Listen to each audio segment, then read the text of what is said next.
വൈപ്പിൻ മണ്ഡലത്തിലെ ദ്വീപുകൾ ചുറ്റിയുള്ള ഓണം ക്രൂയിസ് യാത്രയ്ക്ക് തുടക്കമായി. കടമക്കുടി ഉൾപ്പെടെയുള്ള ദ്വീപുകളുടെ ടൂറിസം സാധ്യതകൾ പരിചയപ്പെടുത്താൻ ലക്ഷ്യമിട്ടാണ് യാത്ര. കെ.എൻ. ഉണ്ണികൃഷ്ണൻ MLA ക്രൂയിസ് യാത്ര ഫ്ളാഗ് ഓഫ് ചെയ്തു. കടമക്കുടി ഉൾപ്പെടെ വൈപ്പിൻ മണ്ഡലത്തിലുള്ള ദ്വീപുകളുടെ പ്രകൃതി ഭംഗി ആസ്വദിക്കാനും ദ്വീപുകളെ പരിചയപ്പെടാനുമുള്ള അവസരമാണ് 5 മണിക്കൂറോളം നീളുന്ന ഓണം ക്രൂയിസ് ഉല്ലാസയാത്ര. ബോൾഗാട്ടി റോറോ ജെട്ടിയിൽ നടന്ന ചടങ്ങിൽ Vypin MLA K N. Unnikrishnan cruise യാത്ര ഫ്ളാഗ് ഓഫ് ചെയ്തു.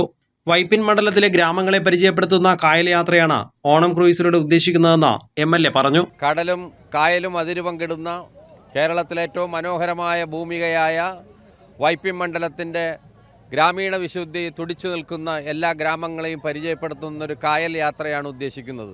ആയിരക്കണക്കിന് ആളുകൾ കടമക്കുടിയുടെ ഗ്രാമീണ വിശുദ്ധി കണ്ടറിഞ്ഞും വൈപ്പിൻകരയുടെ പ്രത്യേകതകൾ മനസ്സിലാക്കിയുമുള്ള യാത്രയാണ് നമ്മൾ ഉദ്ദേശിക്കുന്നത്. ഇത് തീർച്ചയായും ഒരു വലിയ യാത്രാനുഭവമായിരിക്കും.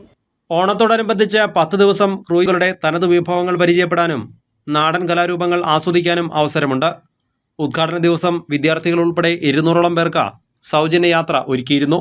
RJ ഫോക്സ് എന്ന നാടൻപാട്ട് സംഘത്തിൻ്റെ കലാവിരുന്നും യാത്രയ്ക്ക് മാറ്റുകൂട്ടി.